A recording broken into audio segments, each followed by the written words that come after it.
seeking the truth never gets old. Introducing June's Journey, the free-to-play mobile game that will immerse you in a thrilling murder mystery.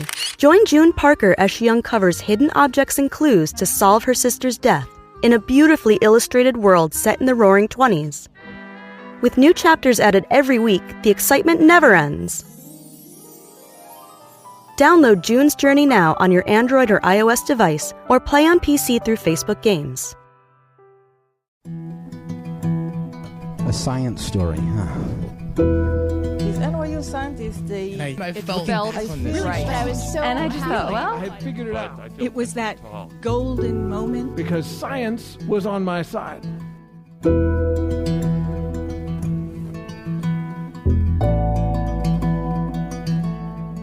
Hey everybody, welcome to the Story Collider, where we bring you true personal stories about science.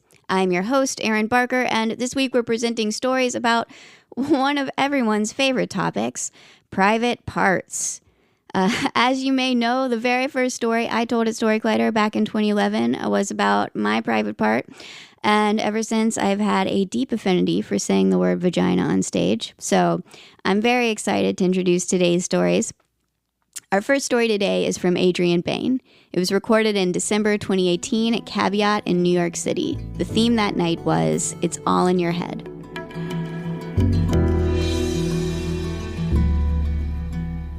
Okay, so this question is for the uterus owners in the room. How many of you have felt so lonely that you thought your copper IUD was your best friend? Anybody else?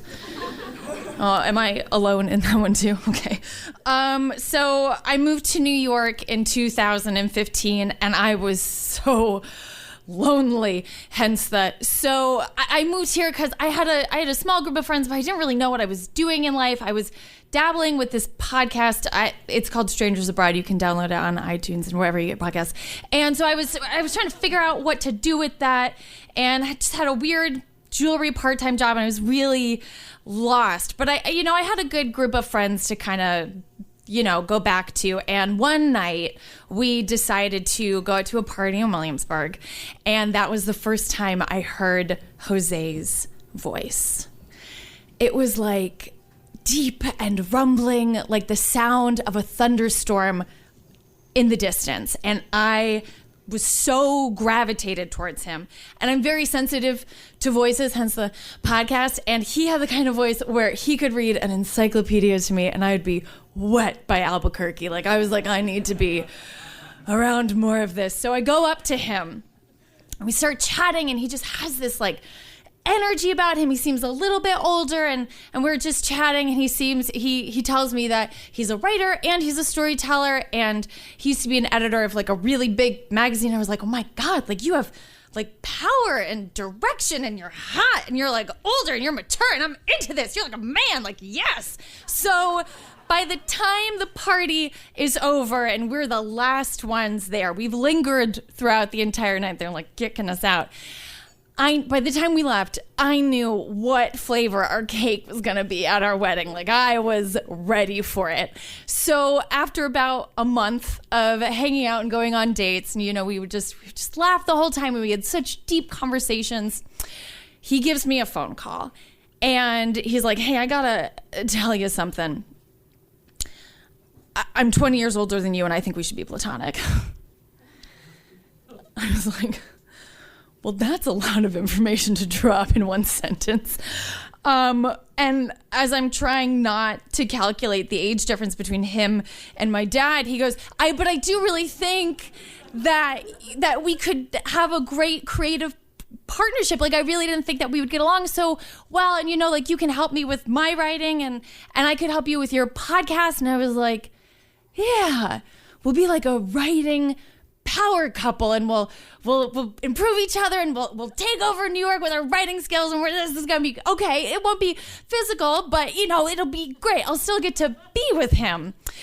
And so our dynamic turned into, he would call me and he would call me and we'd start working on his stuff, and he'd be like, okay, we'll get to your podcast stuff last, just because, I have a deadline. So we'd work on his stuff, but, by the time we would be done with it, we'd be like kind of tired. So we'd be like, well, let's just, Netflix and that's it. Just Netflix. Just Netflix. And, after binging an entire season of House of Cards, I would fall asleep in his bed and we would wake up like not spooning, but just like cusping each other and feeling like a lot of back of the knee heat, just like,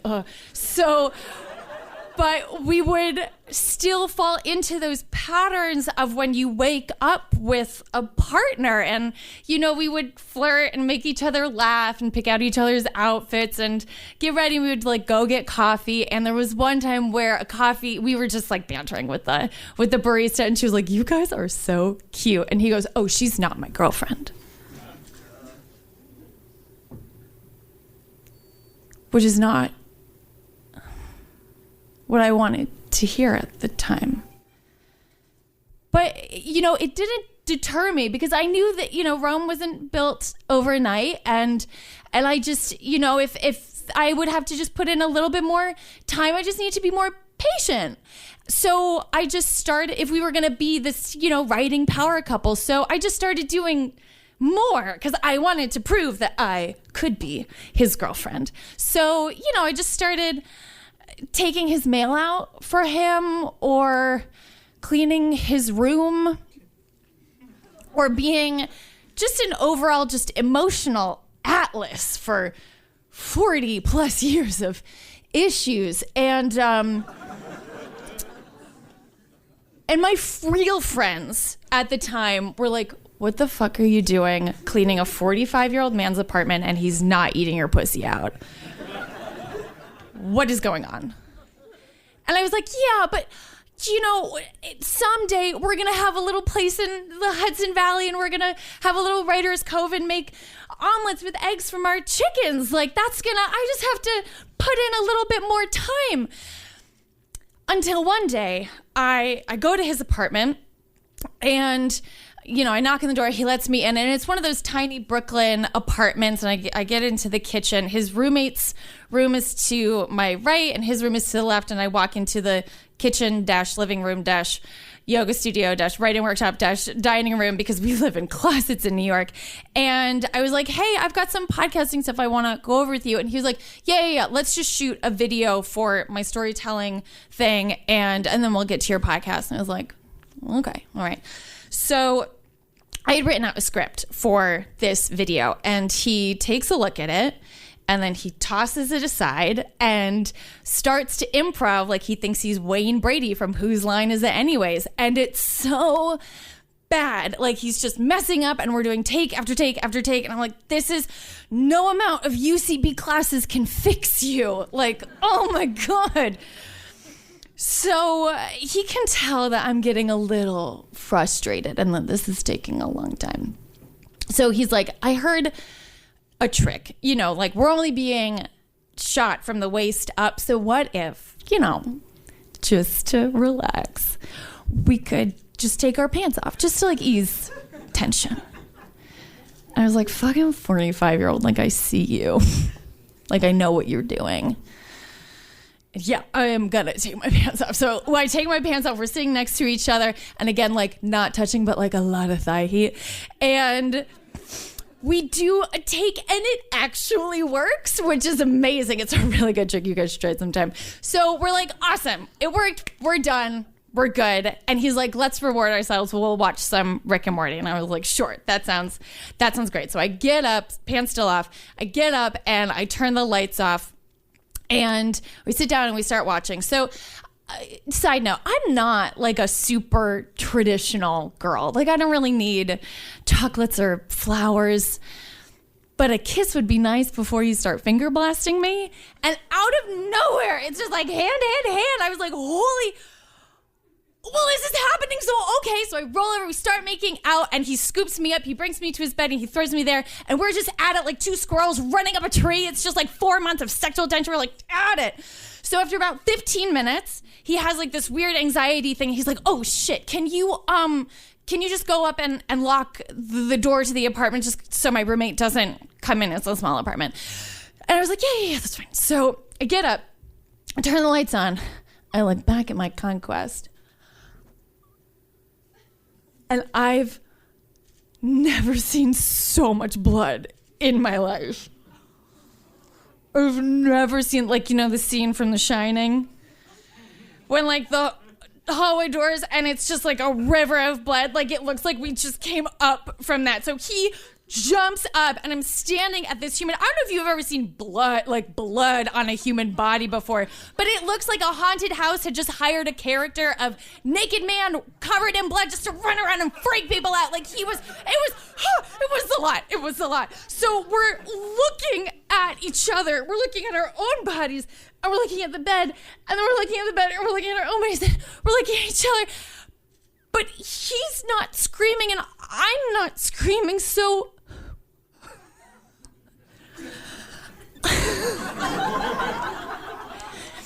and I realized in that moment that I'm not into BDSM because I don't like the feeling of being horny and horrified at the same time.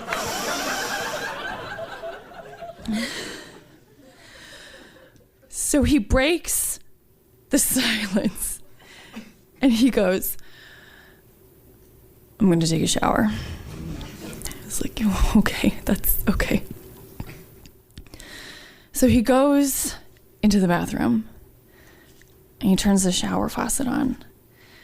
And I look over at it and I'm like, I'm not really, because it doesn't look like, and then he screams. And he shouts from the bathroom, your copper IUD lacerated my penis. My copper IUD was not having his nonsense. My copper IUD was like a lady praying mantis decapitating her lovers post-coitus. She was not having his bullshit. My copper IUD was being the best friend I needed because she was preventing me from making all the bad decisions with men that not even my real friends could do. So he runs in and he's like, what the fuck? He says, how could you not tell me that this guy? And I was like, hey, I had sex with much more men who are much larger than you and with more aggression. And this has never happened before. And he's like, okay, we need to go to the hospital. And I was like, yeah, let me just wipe this Game of Thrones episode off of me. So I go into the shower and I'm just kind of like wiping myself down and being like, is this what it feels like to have filmed Psycho? And I get out, I'm like trying to dry myself off. And then ladies, day 2, you know, when like just you feel a big, day 2 on your period, when you just feel a big like chunk of it come out of you. I like had that feeling. And I look down and I'm bleeding his blood, like someone else's blood is coming out of my body, which is something I do on a monthly basis. But when it's someone else's blood, it's just, well, it's just not as empowering. So anyways, so I have to like, he's shouting at me and he's like, we need to go to the hospital. I was like, you know what? I have needs too. Like, I need to take care of myself right now. So I find some semblance of clothing. I find a pad. We put it on. We get in a cab. We get to the hospital. And so we must have looked like a very strange, odd couple because he walks in holding himself like a gangster. And I am bow-legged because I don't want my thighs to touch. And we walk up to the receptionist and she's like, how can I help you? And we explain the situation and she just unfazed, just marks us down as if it's her 3rd lacerated penis that day. It's a Sunday afternoon. And so they take us into a separate room. They kind of wrap him up before the doctor like really comes and talks to us. And we're both just quiet. And he reaches out his hand for me.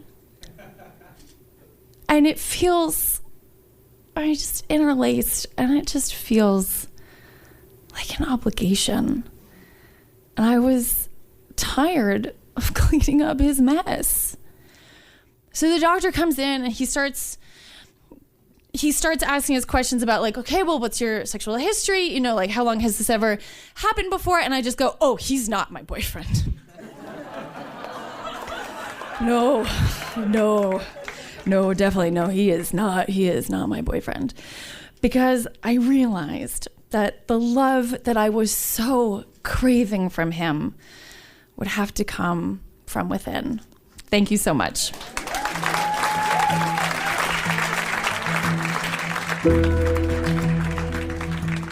That was Adrien Behn.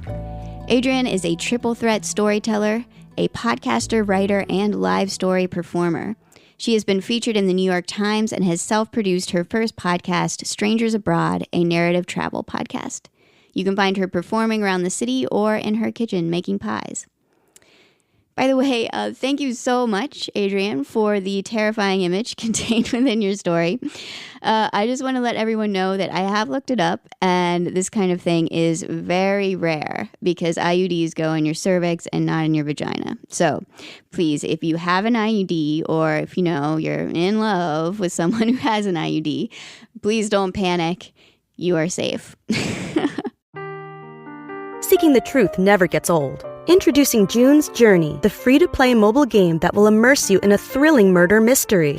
Join June Parker as she uncovers hidden objects and clues to solve her sister's death in a beautifully illustrated world set in the Roaring '20s. With new chapters added every week, the excitement never ends. Download June's Journey now on your Android or iOS device or play on PC through Facebook Games. Our next story today is from Dana Strout. It was recorded in September 2018 at the Criterion Theater in Bar Harbor, Maine. The show was presented in partnership with the Maine Science Festival, and the theme that night was Breaking Boundaries.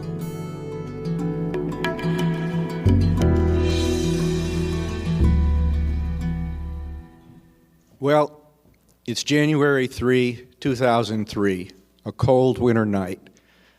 6 o'clock in the evening, I'm having dinner with my wife, and the telephone rings. I pick it up, it's my doctor. He says, well, I got your biopsy reports back. I said, oh, how'd I do? He said, well, you've got prostate cancer, there's a lot of it, and it's really aggressive. But given your age and the shape you're in, we should be able to manage it pretty well. I'm thinking, manage it. Incontinency, impotency, this'll be interesting. So I go back and I sit down. My wife says, who's that? I said, oh, that was a doctor. Says I got prostate cancer. Can I have some more potatoes, please? She says, what? I said, yeah, give me the potatoes. She says, wait a minute. You got prostate cancer. I said, yeah, there's nothing we're going to do about it tonight. We'll go see the doctor later. Can I have the potatoes? Okay. So this is what started what I thought would be a long, dark, and humorless winter. But I was wrong. At least part of it. So she says, we got to tell somebody. I said, no. Now my wife, if she has a hangnail, she has to tell her friends. She says, we got to tell your mother. No. Your brother. No. Your sisters. No. Your friends. No. Your partner. No. Your secretary. No. We got to tell someone. No. Now I'm a pretty task-oriented guy. And so to me that translates, okay, this is my disease, I'll manage it. I'll do the research, I'll find out what I need to know, and we'll go from there. And so I did. I get right into the computer, I do the research. After 3 weeks, I knew as much as I knew after the first 10 minutes. If you have it out, you got 8 to 10 years. If you have seeds, you got 8 to 10 years. If you do nothing, you got 8 to 10 years. I'm looking at it thinking, I know a lot of guys had it for a long time. So I don't believe any of this stuff. And the reality was I never thought I would die. Never, not one instance.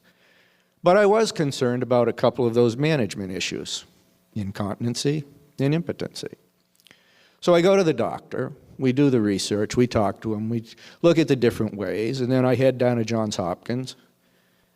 And on April 15, I have it out. They put me under, they wheel me back to my room. I got a roommate. Now at Johns Hopkins, it's all prostate cancer surgery.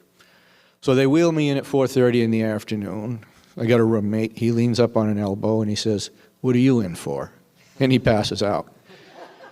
I thought, well, okay. You know, I'm in this Demerol fog. I don't know what the hell's going on. Morning, I wake up. And as I start to come to, I'm curious. What do I look like? So I pull back the sheet. There's a couple of drain tubes. I didn't realize Home Depot had a sale on garden hoses because I got one as a catheter. And that thing's as big as my thumb. And I'm not exaggerating. And so I spend a week there, and I go home. And when I get home, I know I've got another week to have the catheter in. They say, just go to the doctor, they'll take it out. You'll be okay. You're going to have a little incontinence. And I'm wondering what a little incontinence is. Is it like when the dentist says, oh, this will hurt a little as they're strapping you in? Or just what does it mean? So I go to the doctor to have it out. And Nurse Nancy is there, and she says, nothing to this, I've done it 100 times. You're going to have a little incontinence. I said, okay. She says, here's a pad to put on, because after I take it out, you're going to pee a little, I think. I said, okay. So she takes it out, and believe it or not, seamless. Doesn't hurt, you don't feel anything.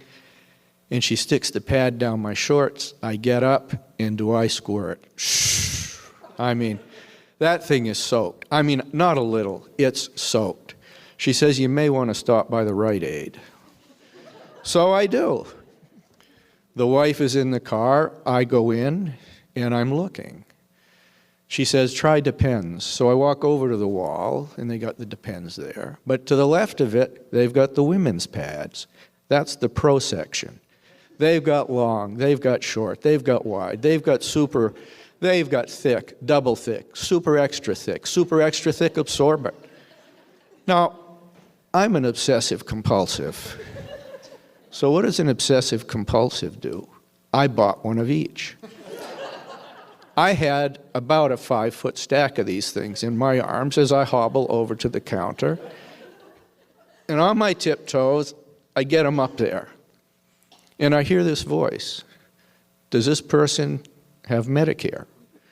And around from the back, this little old lady appears. I said, what? She says, does this person have Medicare? I said, no, ma'am, it's me. She said, oh, you poor dear. My husband had the same thing. Don't worry, 90 days, you'll be dry. I said, okay. So we go home. Now I'm sitting in this wet pad, right? So as soon as we get home, I change them out. I get a nice super absorbent one. I stick it down there. That's pretty good. I'm feeling okay until I move. Now the thing with this is, if you're standing up like I am now, there's no problem. If you're laying down, there's no problem. It's only when you flex. And so you flex and you squirt. You flex, you squirt. You flex, you squirt. You flex, you squirt. All I can do is sit on the couch and watch TV. Every time I move, guess what? A day and a half later, I look down and I've got the world's worst case of diaper rash. I mean, that thing should be in a textbook. I'm looking at it thinking, this ain't gonna work. I got 89 days to go. So I gotta figure something out. And I'm smart, right? I'm a lawyer. We figure things out. So I hobble down to the kitchen and I get a great big white trash bag. And then I hobble back into the bathroom and get a great big thick bath towel. And then I hobble over to the kitchen, I reach up and I take down the box of Ziplocs. So I take them upstairs to the TV room, put the towel out. First I put down the plastic bag, then I put the thick towel on it. Take all my clothes off, because I got to dry out. I mean, I cannot go like this. So I take the baggie, right? And what do? You zip it on. Now, when I move, now I can see myself. I can see what's happening. And after a day or so of sitting there, I'm pretty good. I go to sleep with the thing. It's okay. But it's not real good for walking around because it wants to come undone. We got to figure something else out. All right, I'm smart. I'm a lawyer. So I'm sitting there thinking. I got it. Unlubricated condoms. That'll work. I'll just put one on and tape it, unroll it a little bit, a few inches, and when I move, it'll be fine. So, when you've had cancer, your friends say, if you need anything, give me a call. So, I do. I call my buddy Mark. Hey, Mark, you want to take me to the drugstore? Mark's a discreet person. He doesn't ask why. He knows I've had the surgery. I did tell him. And we go over. And I head to the family planning section. He says, a little optimistic, aren't you? I said, no. I'm going to buy some condoms, some unlubricated ones, so I can tape on the end of my dick so I don't, pee on everything. He says, whatever, and walks off. He's not going to be part of this shtick, right? So I go through and I find a box, just what I'm looking for, 36 Trojan unlubricated condoms. I didn't know they were that expensive, but... So I got money. I walk up to the counter. I put them down. The gal says, anything else?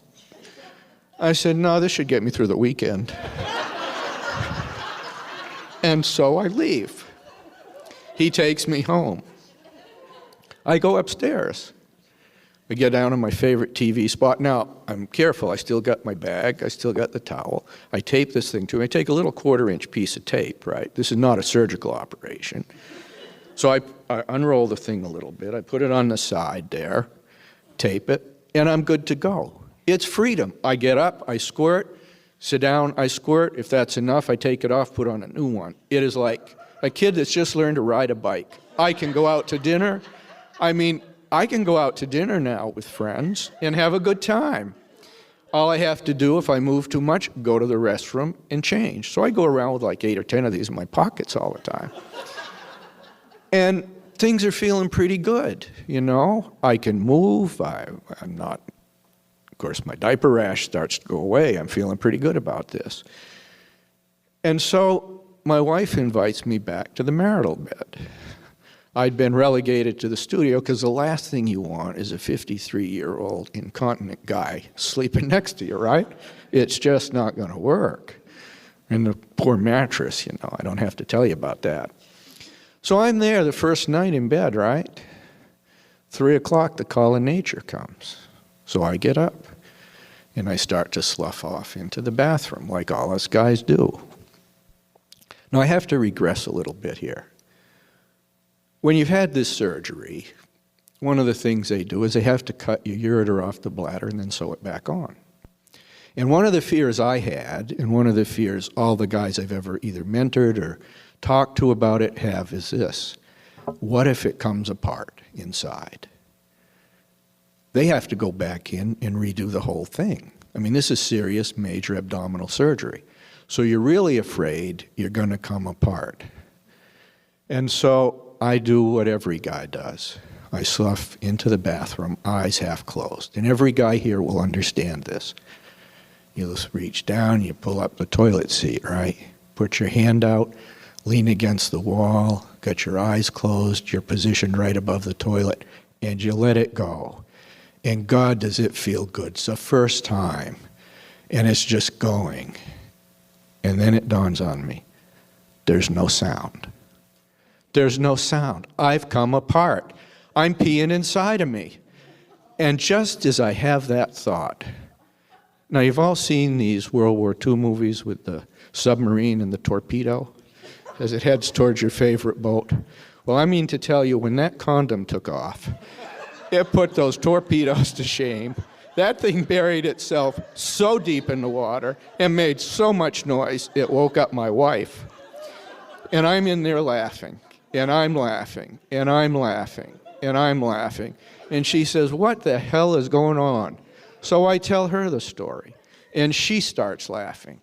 And I walk over to her in bed, and we're both laughing, and we're holding each other. And I think that was the moment we knew it would be okay. Thank you.